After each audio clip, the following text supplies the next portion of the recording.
Now you're making people earn crores, right? Don't you think that it's a very responsible job? People think that real estate is just about buying and selling, but it is actually not. Meet Sunansh Kukreja, a young real estate tycoon who is fast becoming a big name in the Indian real estate industry, helping his clients earn multifolds on their investments, especially in Gurugram. So a 25-year young entrepreneur is definitely not very convincing at times. In the end, it's all about what information you are providing and how factful it is. Gurgaon के अंदर ऐसा क्या है उस area को आप इतने focus में रखते हो हमेशा? मेन की फोकस एरिया है, कुछ टाइम ऐसा आएगा कि गुड़गांव में प्लॉट्स नहीं मिलने वाले। उसका मैं रीज़न बताता हूँ। नमस्कार दोस्तों, कई दफ़ा ऐसा होता है कि हम लोग पॉडकास्ट की जब शुरुआत देखते हैं या किसी वीडियो की शुरुआत देखते हैं तो उसके अंदर हम लोग उसका एक पर्पस गिना देते हैं कि आज हम इस पर्पस से इस गेस्ट को यहाँ लेके आए या इस पर्पस से मैं एक ऐसा इंटरव्यू करने जा रहा हूँ। पर कई बार कुछ पर्सनालिटीज़ ऐसी होती हैं जिसको देख के आपको ऐसा लगता है कि कुछ एक्साइटिंग सी बातें तो होकर रहेंगी। तो ऐसा ही मुझे लगा जब मैं सुनांश कुकरेजा से मिला। एक बहुत ही यंग एंटरप्रेन्योर है और बहुत उभरते हुए एक बिजनेसमैन हैं। तो जब इनसे मेरी बातें चल रही थी तो मुझे ऐसा लगा कि एक बड़ा अच्छा सा स्पार्क है इनमें, एक बड़ी पॉजिटिविटी सी मुझे इनसे मिली। तो मुझे लगा कि क्यों ना कैमरे के सामने इनसे बातें करी जाएं और वो पॉजिटिविटी आप तक पहुंचाई जाए। तो शुरू करते हैं, बस छोटी सी गुफ्तगू एक छोटी सी हमारी, और देखते हैं आप तक क्या पहुंच पाता है। So Sunansh, welcome to the studios of Capital One. Thank you so much sir. So first of all, I was pretty intrigued and to know your name also. Sunansh is something which has never come across to me as a name. Yeah. So how did you get it? This name was given to me by my grandmother. This means part of gold. Okay. अगर हिंदी में बताओ तो सोने का अंश। Also my father's nickname is Sonu. So Sonu का अंश. It Wow. goes like that. So my grandmother gave me this name. Right. So we have had the good fortune of interviewing Mr. Gopal Kukreja, your father, here in the studio itself, and it was very exciting to learn from him that you have joined a business and you are also into properties now in such a young age. Yeah, I started at 20, but actually real estate was always around me while I was growing up. The reason behind it is my father is into real estate from last 30 years now. So always while growing up, everything was around me. I was observing, and while observing, somehow something fascinated me back then. Then after my education, when I entered and started actually doing things, started analyzing things, so there was a point of time when I was thinking कि जो वो चीज़ थी जो fascinate करती थी, it is still there. So when I started to getting to know things, then I felt yes, it is still there. How that spark started when I was young, it is still there. So that kept me going, and initially. You are still very young. When you were young, it will be a wrong statement to give, but at the same time, जब लोग अपने tin से बाहर आ रहे होते हैं तो अभी कैरियर की कहीं दूर तक भी शुरुआत नहीं देख पा रहे होते हैं, बट आपका तो एक विजन दिमाग पहले से सेट था कि बस जाएंगे तो पापा के काम में। उसका रीज़न यही है कि एक शुरू से देखा था तो तब लगा कि यही करना है। फिर समझना चाहा तो वो कहीं ना कहीं मिला भी और खुद भी इंटरेस्ट आ गया। So that way it got to me. Now it has been 6 years almost that I'm into this line. But you mentioned somewhere that when you came into the line of property, you had some second thoughts that whether I should be continuing with this line or I should consider something else. Initially, I think at that stage, everyone who is at that stage, they think about things going different ways, yeah, of course. whether they will go in their favor or not. So that thought was there, but when I got into it after 4 or 5 months, when you actually get to know how things are going to be, so that helped me. My father helped me a lot. Still, every day is a learning from him. So he's a big guiding force, and because of him also, that interest is there. The kind of thing actually, what actually made me do real estate is that in generic people think that real estate is just about buying and selling, Correct, but correct. it is actually not. Okay. It is lot more than that. It's like a sea. In my Getting it. conversation with you before we started off with this podcast, Yeah. you were telling me that a lot of research goes behind, the property thing. I mean, what kind of an area you would want to operate upon, and what kind of margins a particular area can fetch you or a property can fetch you, and whether it will be a lucrative deal for your buyers. So a lot of research goes into that. How do you do that?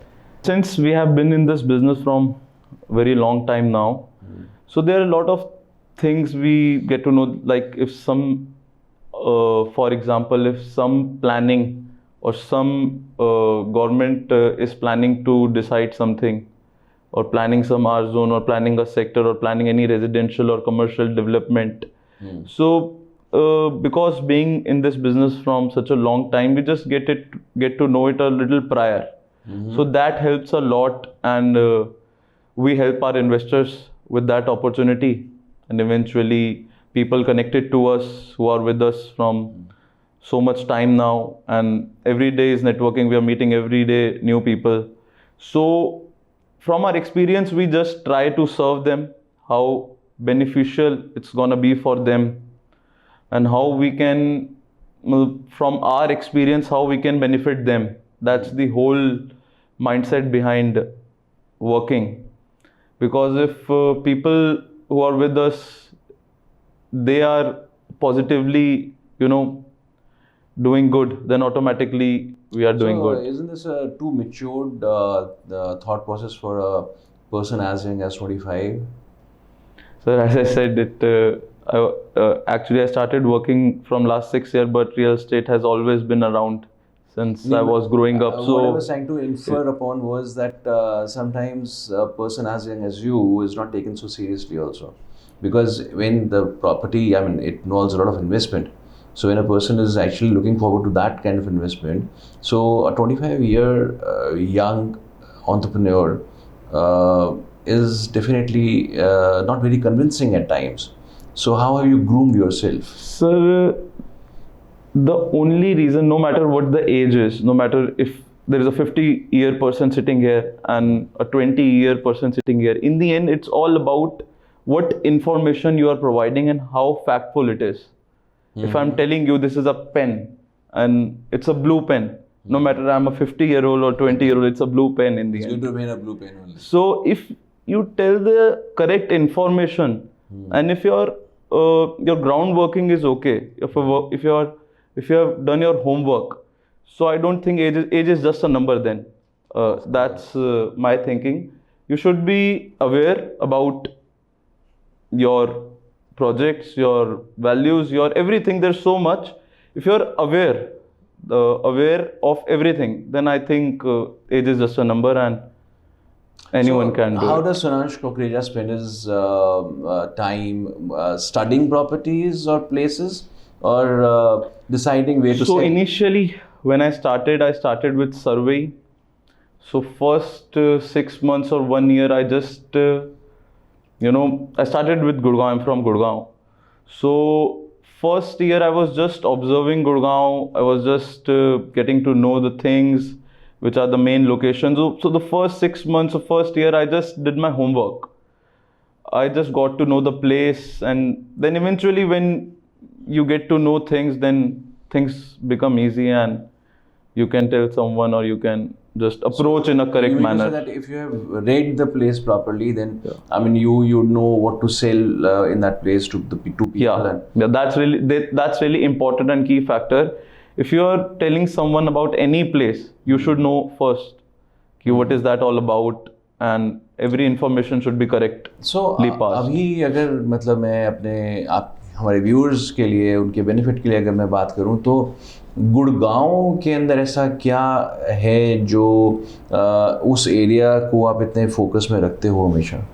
Sir Gurgaon में अभी lately अगर बताएं तो total 115 sectors हैं, और अभी जो main की फोकस एरिया है जो हमारा भी रहता है, वैसे we are empanelled with every developer in Gurgaon, but plots अभी हम लोग काफ़ी फोकसली कर रहे हैं, और 115 सेक्टर के अलावा भी प्लॉट्स में काफ़ी डिमांड है. But just recently, since we also keep ourselves posted, because मैं भी कहीं ना कहीं इन्वेस्टर हूँ भाई. हाँ जी. आप ही मतलब आपके ग्राहकों की तरह मैं भी कहीं ना कहीं ग्राहक ही हूँ. तो हम लोग ये सुन रहे थे कि प्लॉट्स महंगे होते जा रहे हैं और कुछ टाइम ऐसा आएगा कि गुड़गांव में प्लॉट्स नहीं मिलने वाले. उसका मैं रीज़न बताता हूँ. Everything is connected to demand and supply. Correct. For example, अब गुड़गांव, पहले गुड़गांव था, अब गुरुग्राम बन गया है. पहले क्या होता था कि गुड़गांव के लोग ही गुड़गांव में बाइंग कर रहे हैं. अब right now pan India people are buying. Right. तो अब सिर्फ गुड़गांव के लोग नहीं है, बॉम्बे के लोग भी खरीद रहे हैं, दिल्ली के लोग भी खरीद रहे हैं, पंजाब के लोग भी खरीद रहे हैं. तो जहाँ डिमांड है और सप्लाई वही है. बहुत चीज़ें, हम लोग आज के इतने फास्ट मूविंग वर्ल्ड में रह रहे हैं where everything can be made. So I always tell people, buy land, they are not making them anymore. It is limited. तो वो एक लिमिटेड सप्लाई है जिसकी डिमांड लिमिटेड है, पूरी दुनिया खरीद रही है. तो जिसकी सप्लाई लिमिटेड ही है, so that thing it's a maths again. तो उस चीज़ की वैल्यू हमेशा बनी रहेगी. Very true. और एक चीज़ और भी मैं जो आपसे बात करने के बाद मेरे को समझ में आया कि इस तरफ लोगों का ध्यान जाता नहीं है. लोग कई दफ़ा जैसे ये सोचते हैं कि एक जगह पे बाइंग लगातार होती जा रही है तो वहीं पे ले लेते हैं, जबकि आपने मुझे बताया कि अगर हम लोग कुछ किलोमीटर अपनी दूरी बना लें तो हम लोग फिर भी रहेंगे गुड़गांव के अंदर ही और वही एनवायरनमेंट एंजॉय कर रहे होंगे, लेकिन करोड़ों का फ़र्क पड़ जाता है. जी सर, उसका जवाब ये है कि सपोजिटली कोई फ्लैट, अभी हम गोल्फ कोर्स एक्सटेंशन रोड की बात कर रहे थे, उधर एक फ्लैट की रेंज आ जाती है 2.5 से 3 करोड़ रुपए. और वहीं से अगर हम बादशाहपुर से 8 मिनट टूवर्ड सोना चलें तो वही फ्लैट 1.5 करोड़ रुपए का है आज की डेट में. तो connectivity plays a very important role. अब हम ऐसी जगह पे अगर इंटरेस्ट दिखाएंगे जो कि अपकमिंग है, so that has a higher chances of return on investment. तो उसका रीज़न कि कैसे ये कनेक्टिविटी कि गैप में मिल सकती है चीज़ अच्छी, उसका रीज़न है सर्वे. कि जो हमने सर्वे किया, पहले जाके देखा, उसके बाद अंडरस्टैंड करा और उसके बाद लोगों को सजेस्ट करा. तो सर्वे इज़ अ इम्पॉर्टेंट पार्ट, जो कि आई थिंक हर ब्रोकर के लिए सबसे इम्पॉर्टेंट पार्ट सर्वे ही है, कि वो पहले चीज़ों को खुद देखे, जाके समझे, और उसके बाद आफ्टर स्टडी किसी को भी कुछ भी रिकमेंड करे. करेक्ट. मैं बिल्कुल मानता हूँ इस बात से कि सर्वे एक बहुत ही इंपॉर्टेंट रोल प्ले करता है. मैं यही कहूँगा कि अपने कैरियर को बल्कि चूज़ करने से पहले ये सर्वे का जो एक फैक्टर है ना, वो होना चाहिए कि हम लोगों ने क्या बनना है, क्या कैरियर पाथ लेना है. तो उसमें पहले एक रेकी होनी चाहिए कि क्या चीज़, क्या लाइन मेरे को बेस्ट सूटेड है. But coming back to the property line that you have chosen, Sunansh, now you are making people earn crores, right? But at the same time, it brings upon a lot of responsibility on your young shoulders, because you have to be absolutely correct in the calculations that you're making. I know that your father is there behind there to guide you. I mean, you have a legacy, and following that, I mean, definitely chances of errors are very reduced or very less. Yeah. But at the same time, don't you think that it's a very responsible job making people invest so much on your advice? यही कहेंगे कि जो facts हैं और जो study है वो इतनी ज़्यादा ट्रांसपेरेंट होनी चाहिए. और अपना अगर हम लोग ऑनेस्टली मार्केट में काम कर रहे हैं तो I don't think there is any stopping और एनी बैरियर. उसका यही है, अपने ग्राउंड रूट्स बहुत स्ट्रांग होने चाहिए. और आज के टाइम में in world of real estate सबसे ज़्यादा जो वैल्यू हो गई है वो ट्रांसपेरेंसी की ही हो गई है. So if you are transparent about your work, if you are honest, then I don't think कि इस तरह के कोई भी चैलेंजेस आते हैं. एंड ऑनेस्टली ना, आजकल हर कोई बंदा ये वर्ड यूज़ करने लग गया. आपने भी कर लिया और मैंने भी सुन लिया और मेरे दर्शकों ने भी सुन लिया होगा. लेकिन ऑनेस्टी को अगर हम डिफाइन करने जाएं तो कैसे Sunansh Kukreja young entrepreneur, how will he define honesty? Sir word से तो नहीं हो सकती, ओनली थ्रू एक्शंस हो सकती है, प्रिसाइजली, और काम से ही हो सकती है। ब्यूटीफुल। अब आज अगर इतने टाइम से एक कंपनी हमारी 1997 से चल रही है, हम कोशिश कर रहे हैं उसको आगे बढ़ाने की, सो जो दिखता है वो बिकता है। Yeah, that's the वैसे thing he that I love in a personality. I mean, कुछ भी हो बिंदास होके बोलो, मतलब एकदम ठीक बोला कि जब तक आपके एक्शंस में नहीं दिखेगा तो आप वर्ड्स में जो मर्जी बोलते रहो, you can promise the moon to them. या ऑफ कोर्स। सो एक्शंस की बात कर लेते हैं फिर कि एक्शंस में सोनांश कैसे दिखाते हैं। मतलब अब जैसे आपने किसी को कमिट कर दिया कि बॉस आप यहाँ पे एक चीज़ इन्वेस्ट कर दो और डेफिनेटली आपको इतने का तो फ़ायदा मिलेगा ही मिलेगा। अगर मान लो वो चीज़ उस तरीके से ना टर्न आउट हो तो how do you feel and what are the remedies that you give to the person? तो सर इसका जवाब यही है कि जैसा कि मैंने बताया था कि सर्वे इज़ रियली इम्पॉर्टेंट। तो अगर हम किसी को कोई भी चीज़ रिकमेंड कर रहे हैं तो उसके पीछे वो बैक वर्किंग जो है हमने करी हुई है और वो फैक्ट्स के बेसिस पे हम चीज़ें बता रहे हैं। बट अगर उसके बाद भी कोई ऐसी चेंज आ जाए या government policies, you never know, और उसके बाद जैसे कि अब हमने कोविड एक्सपीरियंस किया था, तो ऐसी कोई चीज़ आ जाए which are just not in anyone's hands, तो वो चीज़ों में पेशेंस रखना चाहिए। प्रॉपर्टी घटेगी नहीं, बढ़ेगी, दैट इज़ फॉर श्योर। सुनांश, मैं अब आपकी प्रोएस के ऊपर तो नहीं बात करूँगा, वो किसी भी रीज़न से भी आ सकती है। आपने सर्वे का नाम दिया, आपने आपकी लीगेसी जो है उसका नाम हम बात कर सकते हैं कि उसकी वजह से आपने जी इतना अच्छा कर लिया। लेकिन एट द सेम टाइम मैं ये जानना चाहता हूँ, सर्वे करने के बाद आज सुनांश प्रॉपर्टीज़ को कितने अच्छे से समझता है? जी। सो अगर मैं ये बात करूँ कि प्रॉपर्टीज़ की टाइप्स कितनी होती हैं और उनके पीछे उनकी ROIs को कैसे आप मैनेज करवाते हो, मैं उसके बारे में कुछ जानना चाहता हूँ। सो टोटल 4 टाइप्स की मेजरली प्रॉपर्टीज़ होती है, रेजिडेंशियल, कमर्शियल, इंडस्ट्रियल, एग्रीकल्चर। और उसमें जो रेजिडेंशियल प्रॉपर्टीज़ होती है उसमें भी डिफरेंट होते हैं। प्लॉट्स एक कैटेगरी है, अपार्टमेंट्स एक कैटेगरी है, फ्लोर्स अलग कैटेगरी है, विला अलग कैटेगरी है। कमर्शियल में भी रिटेल अलग कैटेगरी है, ऑफिस अलग कैटेगरी है। एग्रीकल्चर में फार्म लैंड्स अलग है, फार्म हाउसेज अलग हैं।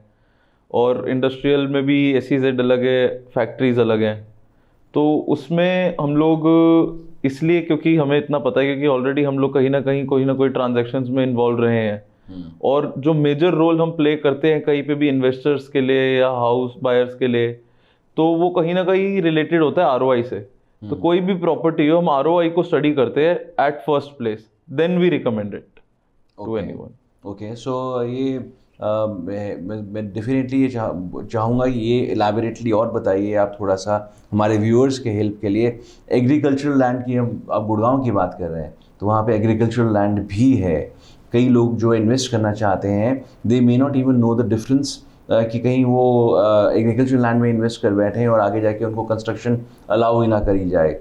तो ये चीज़ को वो कैसे अलर्ट होके समझ सकते हैं? उसमें फिर हमें वापस से पॉलिसी चेक करनी होती है कि कोई अगर एग्रीकल्चर लैंड है किसी एरिया में तो वहाँ CLU पास होता है कि नहीं, और अगर होता है देन इट लीगली आप वहाँ पे कंस्ट्रक्शन कर सकते हो and you can move forward with it. और नहीं होता है तो फिर उसमें आप एग्रीकल्चर लैंड बाय कर सकते हो पर कंस्ट्रक्शन नहीं कर सकते। तो ये एक मेजर डिफरेंसेस है जो हमें समझने पड़ते हैं उस एरिया को लेके जहाँ भी हम बाय कर रहे हैं या कोई सजेस्ट कर रहा है।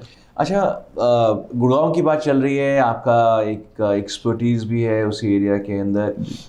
अगर हम लोग आज की डेट में इन्वेस्टमेंट्स की सोचें तो कौन कौन से ऐसे एरियाज़ हैं जहाँ पे आप चाहोगे कि इस पॉडकास्ट के ज़रिए लोग ये जान लें कि इन एरियाज़ को अभी वो कंसिडर कर सकते हैं इन्वेस्टमेंट्स के लिए और आगे जाकर वो अच्छी रिजल्ट्स भी देंगी? ऐसी जगह गुड़गांव वैसे तो काफ़ी बड़ा है, पर जहाँ इन्वेस्ट करना चाहिए तो Gurgaon is covered with golf course road, extension road, Sohna road, SPR road, NH8 and Dwarka expressway majorly. तो इसमें जो हमारी रिकमेंडेशन रहेगी वो साउथ ऑफ गुड़गांव रहेगी। So now is the right time because of connectivity, as I mentioned earlier कि एक टाइम फ्रेम जो है डिस्टेंस का कम है पर प्राइस गैप ज़्यादा है, तो वो एक रीज़न से सोना डेफिनेटली रहेगा। और SPR रोड सेक्टर 68 to 79, इन सेक्टर्स के बीच अभी प्लॉटिंग की काफ़ी अच्छी स्कोप है because again we can go back to demand and supply. Supply नहीं है बट डिमांड है. तो SPR रोड पे प्लॉट्स अभी बहुत एक अच्छा ऑप्शन है, जो कि सारे व्यूअर्स जो भी देख रहे हैं उनके लिए एक वैल्यू एडिशन हो जाएगा कि ये एक बहुत इंपॉर्टेंट पीस ऑफ इंफॉर्मेशन है कि SPR रोड पे अगर ये राइट टाइम है प्लॉट्स बाइंग का, जी, उसमें हम इन डिटेल डिस्कशन कर सकते हैं. Sunansh, at such a young age, I mean, this kind of information is mind-boggling. Yeah, frankly speaking, you have done a good recce of the area, and मैं बस यही चाहूँगा कि हमारे जो भी young viewers इस समय देख रहे हैं, they are really admiring you. I am sure they must be admiring you for the knowledge that you possess in properties. So, what would you want to give them as an advice? Advice तो sir अभी थोड़ा young है advice देने के लिए, but learning कह सकते हैं. हाँ, कि एक लर्निंग जो मैंने ली है जो कि रिकमेंड कर सकते हैं हम, दैट वन थिंग इज आजकल बहुत लोगों में they lose patience very easily. तो एक to have patience, and second कि everyone in this line should work on their prospects rather than just thinking about results. Supposedly अगर हम कहीं बैठे हुए हैं और कोई ट्रांजैक्शन नहीं हुई तो कई लोग उसी बात को लेके बैठ जाते हैं. बट अगर हम अपने प्रॉस्पेक्ट्स पे काम करते रहेंगे तो वो एक जो फियर ऑफ लॉस है कि सपोजिटली कोई चीज़ है वो नहीं हो रही, तो वो कहीं ना कहीं बहुत लो हो जाएगा. To have patience and just work on your prospects. If you do these two things consistently without a break, तो I think there are very good chances कि wonderful, I loved it because ये जो advice है ये normally हम लोग देखते हैं कि यंग लॉट के अंदर नहीं है. पेशेंस रखिए जनाब, पेशेंस से ही सब चीज़ें पूरी होने वाली हैं. और साथ ही में थोड़ा सा आप अपने ऊपर जो है इन्वेस्ट कीजिए, नॉलेज बढ़ाइए, हर चीज़ की नॉलेज बढ़ाइए. पेशेंस जो है जैसे सुनांश ने बताया ये की है. आपको आपके रास्ते खुलते हुए दिखेंगे डेफिनेटली बहुत जल्दी, जैसे सुनांश के लिए खुले. और and Sunansh, I really want to congratulate you because एक होता है ना कि आपने अपने फादर की लीगेसी को सिर्फ अपने ऊपर लिया ही नहीं, उसका भार उठा लिया. To be honest with you, आप definitely I mean property promotion आज के डेट के अंदर बहुत बड़ा नाम है. और अगर हम लोग बात करें गुड़गांव के अंदर अगर हम कुछ भी करने जाते हैं तो यही नाम सामने भी आता है. लेकिन जब ये पता चलेगा लोगों को कि एक बैकबोन इस तरीके की भी आपके रूप में तैयार हो चुकी है इस कंपनी के अंदर, तो आई एम डेफिनेट कि वो एक ट्रस्ट फैक्टर और बिल्ड कर जाएगा इस चीज़ के ऊपर. So hats off to you for what you have achieved and may God bless you with much more. Thank you so much, sir. Thank you for this opportunity.